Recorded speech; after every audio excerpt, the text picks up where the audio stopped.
Hello everyone, नमस्कार। स्वागत है आप सभी का शिक्षा पाठ में टीजी के हमारे सेशन में, जहां हम देखते हैं राजस्थान करंट अफेयर जो सूजन से बुलेटिन और न्यूज़पेपर पर आधारित होता है। मुख्य रूप से हम यहाँ डेली सूजन से बुलेटिन और डेली न्यूज़पेपर का एनालिसिस देखते हैं। आज शुक्रवार 17 जुलाई 2026, आषाढ़ शुक्ल पक्ष तृतीय व चतुर्थी संवत 2083। इस सेशन पर आधारित एमसीक्यू हम हमारे 5 बजे वाले सेशन में देखेंगे। चलिए स्टार्ट करते हैं हमारा आज का सेशन। सेवा शिविरों का आयोजन किया गया था 12 जून से 15 जुलाई तक सभी शहरी व ग्रामीण क्षेत्रों में सेवा शिविरों का आयोजन किया गया था। कुल आयोजित सेवा शिविर हम देखें तो 18,953 टोटल शिविर आयोजित किए गए। शहरी विकास कार्य 67,646 स्ट्रीट लाइटों का सुधार किया गया टोटल 12 जून से 15 जुलाई के मध्य, और 22,104 नई स्ट्रीट लाइटें लगाई गई। 27,509 कचरा संभावित केंद्रों का उन्मूलन किया गया। पालनहार योजना के तहत 12,540 भौतिक सत्यापन किए गए पालनहार योजना के अंतर्गत। नेक्स्ट हम देखेंगे स्वास्थ्य व सामाजिक सुरक्षा लाभ। 24 लाख से अधिक लाभान्वित हुए हैं। 24.84 लाख से अधिक लोगों को स्वास्थ्य परीक्षण व उपचार किया गया। टीबी स्क्रीनिंग की गई 11.8 नागरिकों की टीबी स्क्रीनिंग।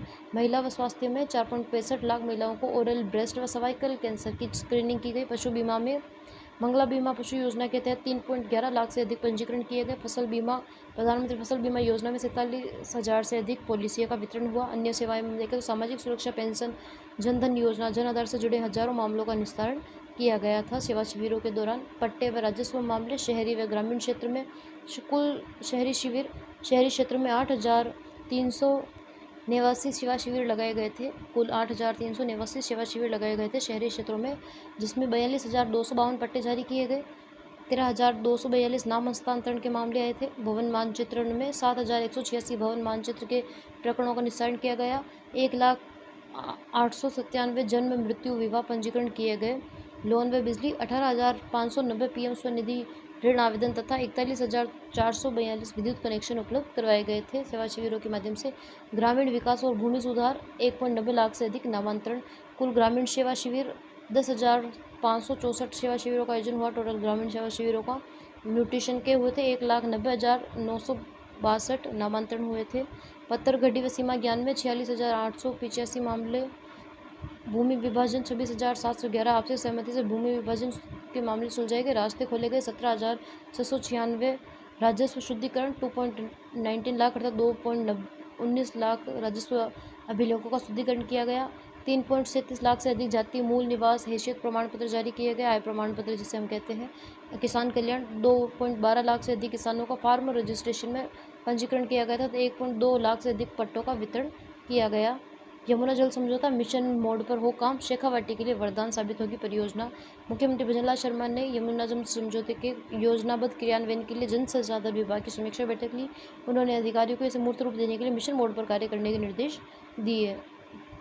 परियोजना के मुख्य आंकड़े की फ्रैक्चर हम देखें तो कुल लागत है 34,102 करोड़ रुपए। यमुना जल समझौते की टोटल लागत है। पाइपलाइन की लंबाई है 295 किलोमीटर लंबी पाइपलाइन हथिनीकुंड बैराज से बिछाई जाएगी।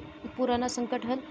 हरियाणा राजस्थान के लोगों 30 साल पुरानी पानी से जुड़ी समस्या का स्थायी समाधान इसके तहत होगा। बैठक के प्रमुख निर्देश व निर्णय हम देखें तो नियमित मॉनिटरिंग, समझौते के बाद चल रही प्रक्रिया की गति को बनाए रखने के लिए इसकी नियमित मॉनिटरिंग समीक्षा की जाएगी। ग्राउंड वर्क पर जोर, जल संसाधन विभाग के अधिकारियों ने निर्देश दिए कि फील्ड में जाकर परियोजनाओं को गति प्रदान की जाएगी। एमओयू हुए हैं। एमओयू के अनुरूप परियोजना के संबंध में आवश्यक दिशा निर्देश, जरूरी मैन पावर, कर्मचारियों के नियोजन के निर्देश दिए हैं। शीर्ष नेतृत्व का आभार। मुख्यमंत्री जी ने कहा है कि समझौता प्रधानमंत्री नरेंद्र मोदी के नेतृत्व व गृह मंत्री अमित शाह की पहल पर संभव हुआ है। इसके साथ ही उन्होंने केंद्रीय जल शक्ति मंत्री CR पाटिल व हरियाणा के मुख्यमंत्री नायब सिंह सैनी का आभार जताया। बैठक में जो प्रमुख अधिकारी व मंत्री शामिल थे उनमें हम देखें तो सुरेश सिंह रावत जल संसाधन मंत्री, शिव श्रीनिवास मुख्य सचिव राजस्थान, अभय कुमार अतिरिक्त मुख्य सचिव जल संसाधन, अखिल अरोड़ा अतिरिक्त मुख्य सचिव मुख्यमंत्री, वैभव गालरिया प्रमुख शासन सचिव वित्त विभाग, जल संसाधन विभाग के अन्य वरिष्ठ अधिकारी भी उपस्थित थे। नेक्स्ट हम देखेंगे विदेश संपर्क स्टेट आउटरीच कॉन्फ्रेंस। विदेश संपर्क स्टेट आउटरीच कॉन्फ्रेंस मुख्य नारा सुरक्षित जाएं, प्रशिक्षित जाएं। भारत सरकार के विदेश मंत्रालय और राजस्थान सरकार के संयुक्त तत्वावधान में 16 जुलाई 2026 को जयपुर के राजस्थान इंटरनेशनल सेंटर RIC में विदेश संपर्क स्टेट आउटरीच कॉन्फ्रेंस का आयोजन किया गया। इसका उद्देश्य भारतीयों को सुरक्षित तरीके से विदेश जाने व फर्जी एजेंटों के बचाव पर विचार विमर्श किया गया। मुख्य बिंदु इतिहास में देखें तो विदेश मंत्रालय द्वारा विदेश संपर्क कार्यक्रम का शुभारंभ 2017 में किया गया था। राजस्थान में पहली बार इसका आयोजन किया गया है। 16 जुलाई को राजस्थान में पहली बार इसका आयोजन किया गया है। उद्घाटन व समापन सत्रों के साथ ही 2 विशेष विषयगत सत्रों का आयोजन भी हुआ। विदेश मंत्रालय के सचिव प्रिया रंगनाथन के अनुसार इसका उद्देश्य राज्य सरकारों के साथ मिलकर लोगों को जागरूक करना, ताकि वैध रूप से विदेश जाएं और धोखाधड़ी से बचें। नेक्स्ट हम देखेंगे, विदेश जाने की प्रक्रिया हुई सरल। मुख्य सचिव श्री श्रीनिवास के अनुसार पासपोर्ट प्रक्रिया अब काफ़ी सरल हो गई है। पुलिस सत्यापन वेरिफिकेशन में लगने वाला समय भी पहले की तुलना में बहुत कम हो गया है। आसान प्रक्रिया। नौकरी पढ़ाई के लिए विदेश जाने की प्रक्रिया को सुगम बनाया गया है। संकट में सहायता। कोरोना काल में विदेश में फंसे भारतीयों को वापस लाने के लिए केंद्र सरकार द्वारा चलाया गया वंदे भारत मिशन सरकार के सकारात्मक दृष्टिकोण का बड़ा उदाहरण है। पुलिस प्रवासियों की सहायता के लिए हमेशा तैयार। डीजीपी राजीव शर्मा। राजस्थान पुलिस महानिदेशक डीजीपी राजीव शर्मा ने कहा है कि पुलिस संबंधित विभागों के साथ समन्वय कर काम कर रही है। प्रवासी राजस्थानी किसी भी मुसीबत में होने पर राजस्थान संपर्क पुलिस से सीधा संपर्क कर सकते हैं। पुलिस हमेशा सहायता के लिए मुस्तैद है। सत्यापित और पारदर्शी तरीके से विदेश जाने की प्रक्रिया को मजबूत किया जा रहा है। प्रवासी राजस्थानी दिवस का भव्य आयोजन। 10 दिसंबर को प्रवासी राजस्थानी दिवस का भव्य आयोजन किया जाएगा। दुनिया भर में बसे प्रवासियों को अपनी मातृभूमि से जोड़ने, निवेश, नवाचार, संस्कृति और विकास के अवसरों को बढ़ावा देने के लिए यह महत्वपूर्ण मंच होगा। बच्चों की वृद्धि निगरानी के लिए घर घर सर्वे 1 जुलाई से 15 अगस्त 2026 तक ये सर्वे किया जाएगा। 1 जुलाई से 15 अगस्त 2026 तक विकास विभाग द्वारा पोषण अभियान 2.0 व सक्षम आंगनवाड़ी के तहत वंचित लाभार्थियों को सेवाओं का लाभ दिलाना व 0 से 6 वर्ष के बच्चों की सटीक वृद्धि निगरानी ग्रोथ मॉनिटरिंग सुनिश्चित करना है। अभियान की मुख्य कार्य योजना देखिए, घर घर सर्वे। आंगनवाड़ी कार्यकर्ता नजरी नक्शा बनाकर प्रत्येक घर का सर्वे करेगी, ताकि कोई भी परिवार, पुरुष, महिला, किशोर या बच्चा छूट न पाए। सटीक वृद्धि निगरानी। 0 से 6 वर्ष के बच्चों की वजन, लंबाई, ऊंचाई का सही मापन पोषण ट्रैकर ऐप पर दर्ज किया जाएगा। महिला पर्यवेक्षक प्रत्येक केंद्र पर कम से कम 10 बच्चों का रैंडम सत्यापन करेगी। पंजीकरण व डेटा अपडेट। गर्भवती, धात्री, स्तनपान कराने वाली महिलाओं को धात्री कहा जाता है। गर्भवती महिलाएं, 0 से 6 वर्ष के बच्चे और स्कूल न जाने वाली किशोरियों का पंजीकरण किया जाएगा। साथ ही आंगनबाड़ी कार्यकर्ता सहायिका की प्रोफाइल, केंद्र आधारभूत सुविधाएं, PMMPY प्रधानमंत्री मातृत्व वंदना योजना एवं बीमा योजना के फॉर्म अपडेट किए जाएंगे। योजना को प्रसार प्रचार किया जाएगा, जिसे प्रधानमंत्री मातृ वंदना योजना, अमृतहार योजना, मुख्यमंत्री मातृ पोषण योजना, वन स्टॉप सेंटर योजना, महिला सुरक्षा सलाह केंद्र योजना, अति कुपोषित बच्चों के लिए दुग्ध युक्त बाल आहार की जानकारी दी जाएगी। मॉनिटरिंग व निरीक्षण। महिला पर्यवेक्षक, बाल विकास परियोजना अधिकारी व उप निदेशक दैनिक टूर प्लान के अनुसार निरीक्षण करेंगे। वे रिपोर्टिंग के लिए आंगनबाड़ी केंद्र भ्रमण निगरानी गूगल फॉर्म पर प्रतिदिन एंट्री की जाएगी। नेक्स्ट हम देखेंगे, राजस्थान में डिजिटल शिक्षा को मिलेगी नई दिशा। राज्य में विद्यालय शिक्षा की गुणवत्ता में सुधार व विद्यार्थियों के सीखने के स्तर को बेहतर बनाने के उद्देश्य से शिक्षा विभाग राजस्थान और पिरामल फाउंडेशन के बीच एक MOU हुआ है। पिरामल फाउंडेशन व शिक्षा विभाग राजस्थान के बीच यह समझौता स्कूल शिक्षा विभाग के अतिरिक्त मुख्य सचिव राजेश यादव की अध्यक्षता में समग्र शिक्षा की राज्य परियोजना निदेशक रश्मि शर्मा की उपस्थिति में शासन सचिवालय में आयोजित किया गया MOU हुआ है। Piramal foundation technical support unit के रूप में काम करेगा। यह यूनिट राजस्थान में artificial intelligence, personalised adaptive plan, learning आधारित डिजिटल शिक्षा को सुदृढ़ करने के लिए तकनीकी सहयोग प्रदान करेगी। बालिका शिक्षा को बढ़ावा देने के लिए छात्रवृत्ति संबंधी योजनाओं का अधिक प्रभावी प्रसार, पारदर्शी, सुगम बनाने में मदद किया जाएगा। इस MOU का उद्देश्य स्कूल की शिक्षा प्रणाली को नवीन तकनीकी युक्त व भविष्योन्मुखी बनाने से महत्वपूर्ण सुधारों से जोड़ना है। किसानों को मिलेंगे किराए पर आधुनिक कृषि यंत्र। राज्य के कृषि विभाग और टेफे जेकोम सर्विसेज के मध्य जेफॉर्म सर्विसेज और राजस्थान कृषि विभाग के मध्य पंत कृषि भवन में सभा कक्ष में समझौता MOU आज साइन हुआ। राज्य में कृषि यंत्रीकरण को मजबूत करना, विशेष रूप से छोटे व सीमांत किसानों को आधुनिक कृषि मशीनरी उपलब्ध करवाना, जिससे खेती की लागत कम हो सके, इस MOU का आधार है। मुख्य समझौते की विशेषताएं देखें तो जेफॉर्म यूनिवर्स जो सर्विसेज है, प्लेटफॉर्म के माध्यम से बिना किसी अतिरिक्त सेवा के ट्रैक्टर, कृषि उपकरण किराए पर उपलब्ध करवाए जाएंगे। जेफॉर्म जो सर्विसेज है प्लेटफॉर्म को राज्य किसान सारथी पोर्टल के साथ एकीकृत किया जाएगा, इंटीग्रेट किया जाएगा, ताकि किसानों को डिजिटल माध्यम से निर्बाध सेवाएं मिल सके।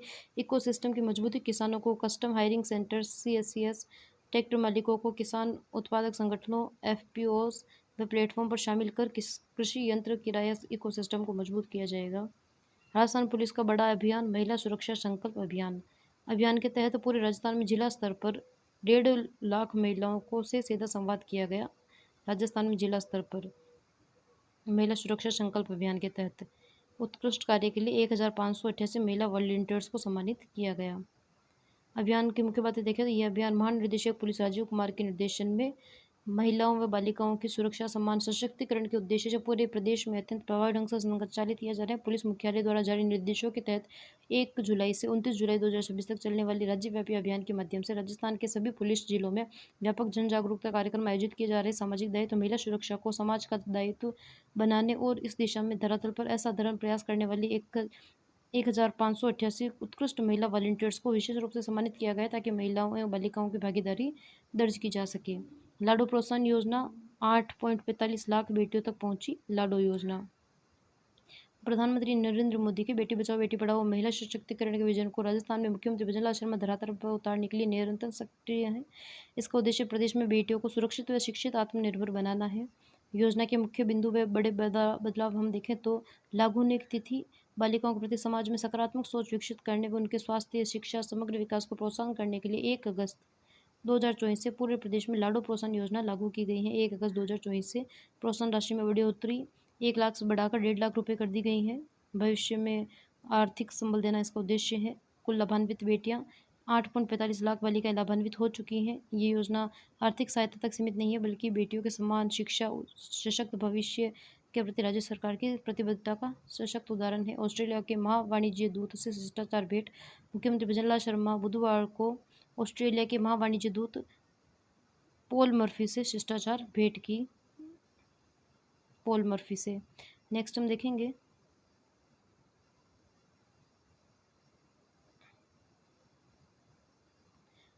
बैठक के प्रमुख बिंदु। इस मुलाकात के दौरान दोनों देशों और राज्यों के मध्य महत्वपूर्ण साझा हितों से जुड़े मुद्दों पर चर्चा की गई जिनमें जल संसाधन प्रबंधन, वाटर रिसोर्स मैनेजमेंट, निवेश, इन्वेस्टमेंट, पर्यटन, टूरिज्म। इन पारंपरिक हित के प्रमुख क्षेत्रों में आपसी सहयोग व आर्थिक अधिक मजबूती प्रगाढ़ बनाने पर सार्थक चर्चा की गई। नेक्स्ट हम देखेंगे परिवहन व सड़क सुरक्षा, गंभीर यातायात अपराध पर कड़ा कानून। सड़क परिवहन राजमार्ग मंत्रालय के नियमों के तहत अब गंभीर यातायात अपराधों में ड्राइविंग लाइसेंस बहाली स्वतः ऑटोमेटिक नहीं होगी। इसके लिए रिफ्रेशर ट्रेनिंग पूरी करना अनिवार्य होगा। अर्थात अगर आप किसी भी जो सड़क परिवहन राजमार्ग मंत्रालय के नियम के तहत गंभीर यातायात अपराध में पाए गए तो आपका जो ड्राइविंग लाइसेंस है उसे बहाल ऑटोमेटिक पुनः प्राप्त नहीं किया जा सकेगा। अगर आपको जो ड्राइविंग लाइसेंस है उसे वापस चालू करवाना है तो उसके लिए रिफ्रेशर ट्रेनिंग पूरी करना अनिवार्य होगा। पहले राजस्थान में गंभीर अपराध पर लाइसेंस 3 महीने के लिए सस्पेंड किया जाता था और अवधि पूरे होते ही स्वतः बहाल हो जाता था। नई डिजिटल प्रक्रिया इस लाइसेंस को केंद्रीय पोर्टल साथी व पर ब्लैकलिस्ट रखा जाएगा तो चालक को रिफ्रेशर ट्रेनिंग पूरी कर उस प्रमाण पत्र अपलोड करना होगा जिससे लाइसेंस बहाल हो जाएगा वह फिर से लाइसेंस को यूज़ कर पाएगा। हालांकि रिफ्रेशर ट्रेनिंग का प्रावधान 2021 से लागू है लेकिन राजस्थान में पिछले 5 वर्षों में कोई अधिकृत ट्रेनिंग सेंटर या अस्थायी व्यवस्था विकसित नहीं की गई। इसके कारण सस्पेंड लाइसेंस वाले चालकों का बहाली का रास्ता अटक गया है और विभाग वैकल्पिक व्यवस्था की तैयारी में जुटा है। न्यायपालिका व चुनाव पंचायत निकाय पर हाईकोर्ट की फटकार। राजस्थान हाईकोर्ट की खंडपीठ मुख्य न्यायाधीश संजीव प्रकाश शर्मा व न्यायाधीश संजीत पुरोहित ने चुनाव टालने पर कड़ा रुख अपनाते हुए निर्वाचन आयोग को 20 जुलाई तक चुनाव की तारीख तय करने का अंतिम आदेश दिया है। हाईकोर्ट पर सख्त टिप्पणी। अगर आयोग चुनाव नहीं करा सकता है तो बता दो जज करवा देंगे चुनाव। कोर्ट ने जिम्मेदार अधिकारियों पर अवमानना की कार्यवाही की चेतावनी दी है। आयोग का पक्ष में देखें राज्य निर्वाचन आयोग राजेश्वर सिंह ने चुनाव में देरी की गलती स्वीकार की। उन्होंने कहा है कि ईवीएम सहित तैयारियां पूरी हैं लेकिन पंचायती राज व स्वायत्त शासन विभाग की SC ST व OBC आरक्षण संबंधी आवश्यक जानकारी अब तक प्राप्त नहीं हुई है। OBC आयोग पर नाराजगी। OBC राजनीतिक आरक्षण आयोग गठन मई 2025 में 3 महीने के लिए हुआ था लेकिन 1 साल बीतने पर भी रिपोर्ट न आने के कारण कोर्ट ने नाराजगी जाहिर की है। स्वास्थ्य जो राजस्थान पत्रिका की पड़ताल है स्वास्थ्य रिपोर्ट पे प्रदेश में कैंसर का बढ़ता खतरा। राजस्थान में हर 40 से 45 हज़ार नए कैंसर के मरीज सामने आ रहे हैं। राजधानी जयपुर के 3 बड़े अस्पतालों में सालाना 20 से 25 हज़ार मरीज आ रहे हैं। ICMR के अनुसार 2025 में देश में करीब 15.7 लाख नए मामले आए थे। औसतन प्रतिदिन 4,300 से अधिक लोग। Global status report on cancer 2026 के मुताबिक दुनिया में हर वर्ष 2.6 करोड़ नए कैंसर के मरीज आ रहे हैं और वर्ष 2025 तक ये आंकड़ा 3.5 करोड़ पहुंचने का अनुमान है। पुरुषों में मुंह, फेफड़ों व भोजन नली का कैंसर, महिलाओं में स्तन, गर्भाशय, ग्रीवा, सर्वाइकल कैंसर, दोनों में कोलोरेक्टल रक्त संबंधी कैंसर अधिक देखा जा रहा है। देरी से पहचान का नुकसान। अधिकांशतः मरीज तीसरे चौथे चरण में अस्पताल पहुंचते हैं जिससे इलाज जटिल हो जाता है। राज्य में जिला स्तर तक कैंसर रजिस्ट्री विकसित करने के उद्देश्य से एकीकृत कैंसर रजिस्ट्री शुरू करने की तैयारी चल रही है जिससे पॉपुलेशन बेस्ड कैंसर रजिस्ट्री के जरिए वैज्ञानिक रिकॉर्ड तैयार किया जाएगा। नेक्स्ट हम देखेंगे उड्डयन क्षेत्र एविएशन हब, जयपुर एयरपोर्ट बनेगा नाइट पार्किंग हब। दिल्ली के बाद अब उत्तर भारत में जयपुर इंटरनेशनल एयरपोर्ट पर बड़े नाइट पार्किंग हब के रूप में उभर रहा है। वर्तमान में यहाँ संचालित होने वाली 50 से 55 उड़ानों में से 9 में से 10 विमान नियमित रूप से रात्रि विश्राम नाइट होल्ड पर रहते हैं। जयपुर क्यों है पसंदीदा? यहाँ कैट 3B की सुविधा होने से कम दृश्यता, घने कोहरे में भी विमान सुरक्षित लैंड कर सकते हैं। दिल्ली की तुलना में यह मौसम अनुकूल रहता है। फ्लाइट डाइवर्ट होने की संभावना बेहद कम होती है। वर्तमान में यहाँ 40 पार्किंग स्टेशन और स्टैंड उपलब्ध हैं। यात्रियों को देर रात व सुबह उड़ानों के विकल्प मिलेंगे। साथ ही एयरपोर्ट प्रशासन को विमान पार्किंग, टेक ऑफ, लैंडिंग व फ्यूल शुल्क के रूप में अतिरिक्त राजस्व प्राप्त होगा। इससे पर्यटन व व्यापार को निवेश भी वृद्धि होगी। पुलिस विभाग PHQ की जांच में पुलिस कर्मियों के खिलाफ सख्त कार्यवाही। पुलिस मुख्यालय PHQ की विजिलेंस शाखा द्वारा भ्रष्टाचार अपराधियों से मिलीभगत और कर्तव्य में लापरवाही बरतने वाले पुलिसकर्मियों के खिलाफ राजस्थान सिविल सेवा वर्गीकरण, नियंत्रण व अपील नियमों के तहत कड़ी कार्रवाई की जा रही है। वर्ष 2026 की विभागीय कार्रवाई जनवरी मई में हम देखें तो 17 CCA के तहत 2886 मामलों में से 1486 मामलों का निस्तारण किया गया। 20 उपाधीक्षक, 304 निरीक्षक व 145 उप निरीक्षक इसमें शामिल है। 16 CCA में गंभीर मामलों के तहत कार्रवाई करते हुए 2 कांस्टेबलों को बर्खास्त किया गया। 3 कांस्टेबलों को अनिवार्य सेवानिवृत्ति दी गई। 10 निरीक्षकों को वेतन वृद्धि रोकी गई। विज्ञान एवं तकनीकी संयुक्त राष्ट्र के मंच पर AI के लिए नियामक सुधार। जयपुर निवासी DP Sharma UNESCO lead author, स्वच्छ भारत मिशन के राष्ट्रीय ब्रांड एम्बेसडर, संयुक्त राष्ट्र आर्थिक आयोग के अंतर्राष्ट्रीय विशेषज्ञ पैनल में शामिल होने वाले मुख्य व्यक्तित्व देने वाले पहले राजस्थानी बने हैं DP शर्मा। न्यूयॉर्क में साइबर सुरक्षा व आर्टिफिशियल इंटेलिजेंस पर आयोजित सम्मेलन में उन्होंने आर्टिफिशियल इंटेलिजेंस, साइबर सुरक्षा, डिजिटल अर्थव्यवस्था विकास के लिए तत्काल एक स्पष्ट भविष्य दृष्टि वाले नियामक ढांचे, रेगुलेटरी फ्रेमवर्क की आवश्यकता पर जोर दिया है। तो हम ध्यान में रखेंगे DP शर्मा लीड ऑथर और स्वच्छ भारत मिशन के राष्ट्रीय ब्रांड एम्बेसडर, संयुक्त राष्ट्र आर्थिक सहयोग के अंतर्राष्ट्रीय विशेषज्ञ पैनल में शामिल होने वाले मुख्य राजस्थानी और पहले राजस्थानी बने हैं DP शर्मा। नेक्स्ट हम देखेंगे कला एवं संस्कृति। राजस्थानी फिल्म फेस्टिवल फिल्म दिवस, आज राजस्थानी फिल्म दिवस है। राजस्थानी फिल्म दिवस के अवसर पर स्थानीय फिल्मकारों राहुल सूद, श्रवण सागर ने राजस्थानी सिनेमा को बचाने के लिए सरकार को मदद की गुहार लगाई है। पिछले 1 वर्ष में 30 राजस्थानी फिल्मों की शूटिंग पूरी हो चुकी है, लेकिन वह सरकारी सहयोग, उचित मंच के अभाव में रिलीज नहीं हो पा रही है। फिल्म विकास बोर्ड का गठन हो, सिनेमाघरों में प्रदर्शन के लिए सब्सिडी मिले और राजस्थानी भाषा को संवैधानिक मान्यता दी जाए ताकि दर्शकों से जुड़ाव हो। तो आज 17 जुलाई को राजस्थानी फिल्म दिवस भी मनाया जाता है। वास्तुकला व सतत विकास आर्केशिया फोरम 2026, 11 व 12 सितंबर 2026 को जयपुर में 23वें आकर्षिया फोरम 2026 का आयोजन किया जाएगा। इसमें एशिया के 24 देशों से 1000 से अधिक प्रतिनिधि शामिल होंगे। भारत से 2000 से ज़्यादा वास्तुकार, शिक्षाविद, विशेषज्ञ शामिल होंगे। थीम फोरम के संयोजक आर्टिस्ट तुषार सोगानी के अनुसार इस बार की थीम है ब्रिंगिंग बैक वर्नाक्यूलर विजडम। पारंपरिक ज्ञान, जलवायु अनुकूल भवन निर्माण, स्थानीय सामग्री, सतत डिज़ाइन, सस्टेनेबल डिज़ाइन को बढ़ावा देने पर केंद्रित रहेगा। नेक्स्ट हम देखेंगे क अक्षर का अनोखा रिकॉर्ड। जयपुर निवासी व इम्यूनोलॉजी प्रोफेसर हरि मोहन सक्सेना ने 24 पंक्तियों व 116 शब्दों वाली ऐसी हिंदी कविता लिखी है जिसका हर शब्द के अक्षर से शुरू होता है। इस अद्भुत कार्य को इंडिया बुक ऑफ रिकॉर्ड्स में शामिल किया गया है। उन्हें IBR अचीवर के खिताब, मेडल व सर्टिफिकेट से भी नवाजा गया है। ये जानकारी इंडिया बुक 2027 के संस्करण में प्रकाशित होगी। नेक्स्ट हम देखेंगे Asia book of records doctors league.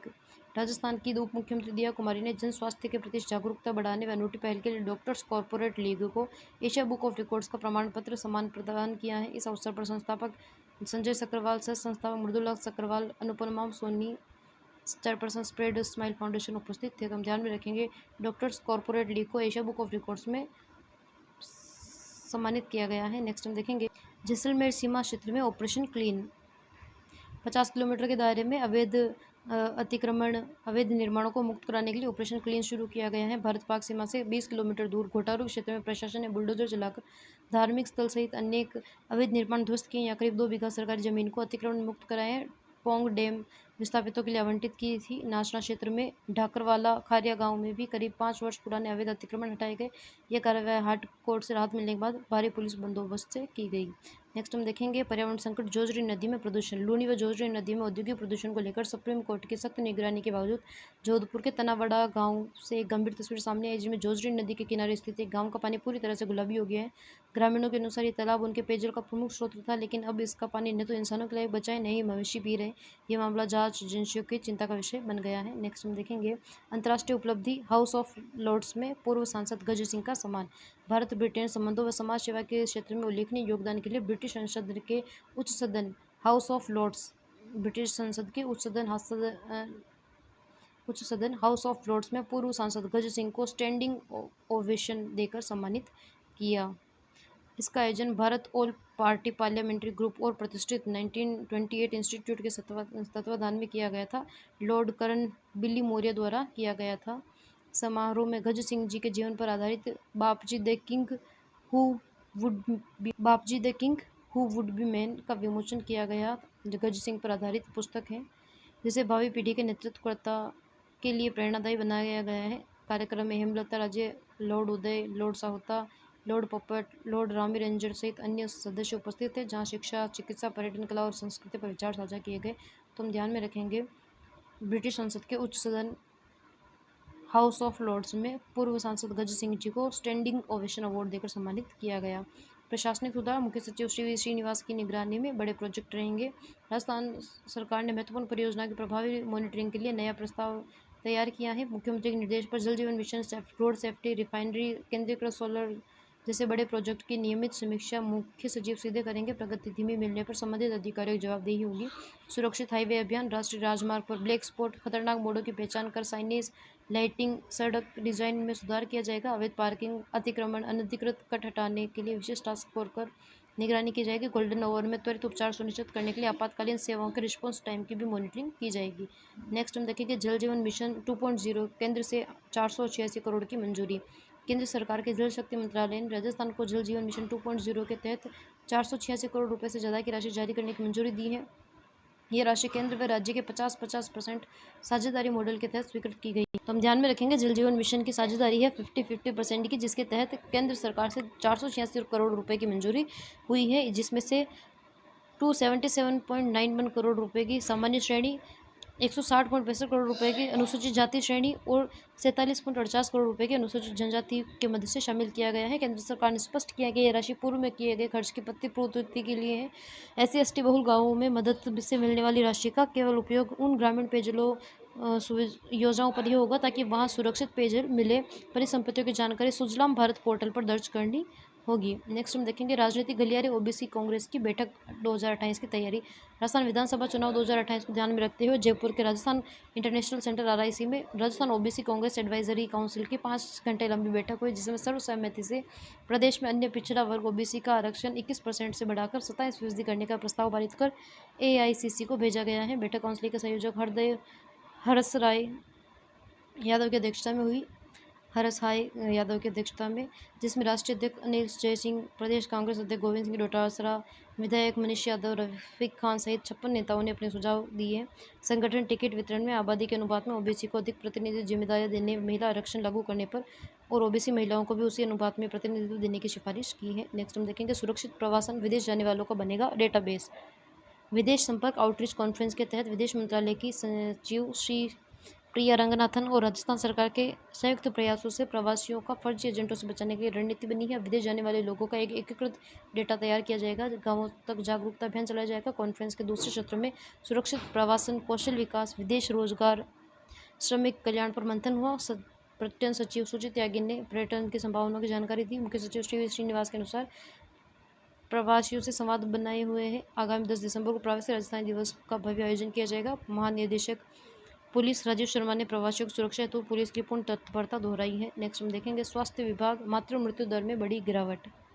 Rajasthan में प्रसूताओं की मौत के मामले में स्वास्थ्य विभाग के दावों के अनुसार राज्य में संस्थागत प्रसव का ग्राफ बढ़कर 94.1% हो गए हैं, जो कि 90.6% के राष्ट्रीय औसत से काफ़ी आगे हैं।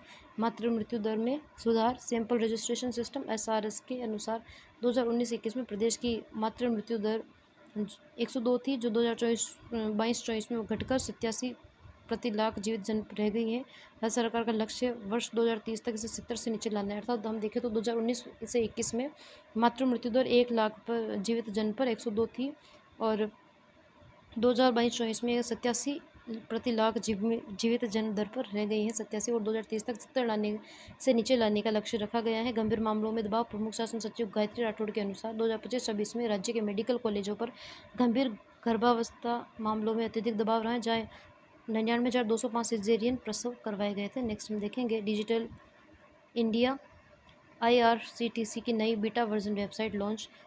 ऑनलाइन ट्रेन बुक को तेज, सुरक्षित, आसान बनाने के लिए IRCTC ने अपने नई बीटा वर्जन वेबसाइट आधुनिक पैसेंजर रिजर्वेशन सिस्टम लॉन्च किया है। वरिष्ठ मंडल वाणिज्य प्रबंधक हितेश यादव के अनुसार अब सभी श्रेणियों में सीटों की उपलब्धता एक ही स्क्रीन पर दिखाई देगी।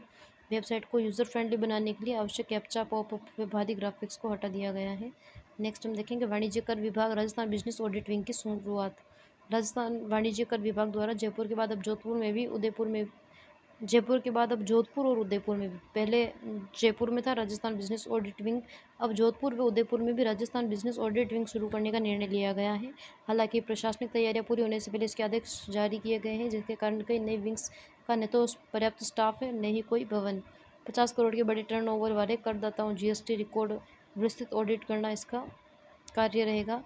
रिटर्न, ई वे बिल, ई इनसाइड इनवॉइस, वित्तीय आंकड़ों का गहराई से मिलान करना, कर चोरी, इनपुट टैक्स क्रेडिट में होने वाली गड़बड़ियों की जांच कर आगे की कार्यवाही का आधार तैयार करना इसका मुख्य उद्देश्य रहेगा। चुनौतियां, वर्तमान स्थिति हम देखें तो बुनियादी सुविधाओं का अभाव। इस नई विंग का न तो कभी विस्तृत नोटिफिकेशन जारी हुआ, न ही अधिकार क्षेत्र जुडिशल। अंतर्राष्ट्रीय व्यापार, भारत UK CETA लागू। भारत यूनाइटेड किंगडम UK के बीच व्यापक आर्थिक व व्यापारिक समझौता CETA लागू हो गए हैं, जिसे जोधपुर के हैंडीक्राफ्ट फर्नीचर उद्योग के लिए एक गेम चेंजर अवसर माना जा रहा है। पूरे भारत के लिए यूनाइटेड किंगडम और भारत के बीच आर्थिक व्यापार समझौता हुआ है, जिसके तहत पूरे भारत व राजस्थान के हैंडीक्राफ्ट्स और उद्योग को काफ़ी गेम चेंजर साबित होगा। शून्य आयात शुल्क, इस समझौते के तहत भारत के लगभग 99% निर्यात पर UK में शून्य शुल्क, जीरो ड्यूटी का लाभ मिलेगा। नेक्स्ट हम देखेंगे जोधपुर के लिए व्यापारिक अवसर। हम देखें तो हैंडीक्राफ्ट एक्सपोर्ट फेडरेशन के अध्यक्ष के परमाणु ऊर्जा, माही बांसवाड़ा बनेगा नया न्यूक्लियर हब। देश की परमाणु ऊर्जा क्षमता को 100 गीगावाट तक ले जाने के महत्वाकांक्षी विजन के तहत भारत ने ऑस्ट्रेलिया के साथ असैन्य परमाणु समझौते को अंतिम रूप दिया है, जिससे ऑस्ट्रेलिया यूरेनियम की आपूर्ति का रास्ता साफ हो गया है। बांसवाड़ा परियोजना की रूपरेखा, राजस्थान के माही बांसवाड़ा परमाणु ऊर्जा परियोजना में 700 मेगावाट क्षमता के 4 स्वदेशी प्रेशराइज्ड हेवी वाटर रिएक्टर स्थापित किए जा रहे हैं। कुल 2,800 मेगावाट क्षमता का यह परियोजना देश की प्रमुख नई न्यूक्लियर परियोजनाओं में शामिल है, जो 24 घंटे निर्बाध बिजली का बड़ा स्रोत बनेगी। नेक्स्ट में देखिए स्वदेशी स्मॉल मॉड्यूलर रिएक्टर। केंद्र सरकार ने बजट 2025-26 में SMR कार्यक्रम के लिए 20,000 करोड़ का प्रावधान किया, जिसका लक्ष्य 2033 से कम 5 स्वदेशी SMR जो सोलर स्मॉल मॉड्यूलर रिएक्टर है 300 मेगावाट क्षमता वाले विकसित चालू करना है, जो पारंपरिक संयंत्रों की तुलना में कम समय और कम लागत में स्थापित किए जा सकेंगे। रावतभाटा 8 में देरी।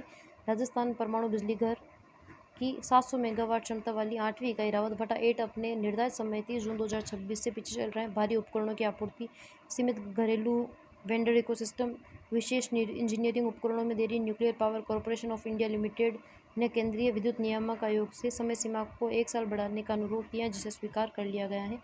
नेक्स्ट हम देखेंगे नए बिजली घरों की तैयारी, राज्य व क्षमता। राजस्थान में हम देखें तो माही बांसवाड़ा में 4 जो प्लांट है 700 मेगावाट क्षमता के, टोटल 2,800 मेगावाट क्षमता की स्थापना की जाएगी। 4 प्लांट लगेंगे 700 मेगावाट क्षमता के, और टोटल 2,800 मेगावाट इसी की क्षमता रहेगी माही बांसवाड़ा की। वर्तमान में रावतभाटा 8 में 700 मेगावाट क्षमता का कार्य चल रहा है। नेक्स्ट हम देखेंगे पर्यटन। जोधपुर में पहली बार मारवाड़ ट्रेवल मार्ट का आयोजन किया जाएगा। पश्चिम राजस्थान के अनएक्सप्लोर्ड डेस्टिनेशन और पर्यटन इकोसिस्टम को बढ़ावा देने के लिए 20 से 22 सितंबर तक जोधपुर के उम्मीद भवन पैलेस में पहली बार मारवाड़ ट्रेवल मार्ट का आयोजन किया जाएगा। इसकी इनॉग्रेशन सेरेमनी 20 सितंबर को होगी। ट्रेवल एजेंट्स के लिए कल्चर वॉक व टूर, मेहरानगढ़ फोर्ट से शुरू होकर भीतर की शहरी गलियों, रास हवेली के करीब 1.5 घंटे के कल्चर वॉक का आयोजन किया जाएगा। ओडिशा के सैंड ड्यून्स दौरों पर ट्रेवल एजेंसी के लिए नेटवर्किंग डिनर रखा गया है। सलावास के घोड़ा विश्नोई कम्युनिटी के गाँव में ले जाकर सैलानियों को वहाँ पारंपरिक लाइफस्टाइल व विलेज क्राफ्ट से रूबरू कराया जाएगा। सलावास व घोड़ा विश्नोई गाँव में लोक कलाकारों को मंच, इसमें हैंडीक्राफ्ट, कालबेलिया, मंगनिया, लांगा, गरासिया व कम्युनिटी के कलाकारों को अपनी कला प्रदर्शित करने के लिए कल्चरल नाइट का मंच मिलेगा। देश भर से 100 से ज़्यादा ट्रेवल एजेंट्स इसमें शामिल होने की उम्मीद है। शिक्षा व अनोखा रिकॉर्ड, भूमि चौधरी का नया इंडिया रिकॉर्ड। DPS स्कूल के छात्र भूमि चौधरी ने नर्सरी से लेकर 12वीं क्लास तक 15 साल तक स्कूल में एक भी छुट्टी न लेकर 100% अटेंडेंस का एक अनोखा कीर्तिमान स्थापित किया है। रिकॉर्ड बुक में दर्ज इंडिया बुक ऑफ रिकॉर्ड्स में 2026 में शामिल किया गया है भूमि चौधरी का ये रिकॉर्ड, जिसमें उन्होंने नर्सरी से लेकर 12वीं तक एक भी छुट्टी नहीं ली है। स्कूल में 104 डिग्री बुखार होने पर भी, खेलते समय पैर में चोट लगने पर भी भूमि ने लीव नहीं ली। अत्यधिक खराब मौसम, भारी बारिश के दिनों में भी स्कूल में कोई अन्य बच्चा नहीं पहुंचा था, तब भी भूमि अकेले स्कूल पहुंच जाते थे और स्कूल प्रबंधन को क्लास लगानी पड़ती थी। नेक्स्ट हम देखेंगे न्यायिक हस्तक्षेप। सीबीएसई की त्रिभाषा नीति पर सुप्रीम कोर्ट की चिंता। सुप्रीम कोर्ट के जस्टिस बीवी नागरत्ना, जस्टिस आर महादेवन की पीठ ने सीबीएसई द्वारा 9वीं कक्षा से तीसरी भाषा अनिवार्य रूप से शुरू करने के फैसले पर चिंता व्यक्त की है। तीसरी भाषा 9वीं से न पढ़ाए, इस पर बच्चों पर मानसिक तनाव बढ़ेगा, इसे छठी कक्षा से शुरू किया जाना चाहिए, उन्होंने तर्क दिया है। सीबीएसई ने 15 मई को एक सर्कुलर जारी कर कहा था कि 1 जुलाई से 9वीं कक्षा में 3 भाषाएं अनिवार्य होगी, जिसमें 2 भारतीय भाषाओं का होना जरूरी है। इसका सबसे ज़्यादा नकारात्मक असर शैक्षणिक सत्र 2026-27 के 9वीं के छात्रों पर पड़ा था, क्योंकि सत्र शुरू होने के बाद उनके विषय की किताबें पहले ही तय हो चुकी थी। सीबीएसई द्वारा दी गई वन टाइम राहत विरोध के बाद 6 जून को बोर्ड ने वन टाइम राहत देते हुए स्पष्ट किया कि मौजूदा बैच के छात्रों को तीसरी भाषा की बोर्ड परीक्षा नहीं देनी होगी, विदेशी भाषा जारी रहेगी लेकिन भारतीय भाषा पढ़नी होगी। यह पूरी व्यवस्था व्यवस्थित रूप से छठी कक्षा के वर्तमान बैच से पूर्णतः लागू होगी। कोर्ट का निर्देश। हालांकि सीजेआई संजीव खन्ना, सूर्यकांत की पीठ ने सर्कुलर पर औपचारिक रोक नहीं लगाई, लेकिन पीठ ने केंद्र सरकार के वकीलों को मौखिक रूप से निर्देश दिया है कि कोर्ट इस भावना, बच्चों के मानसिक तनाव, चिंता से केंद्र सरकार को अवगत कराया जाए।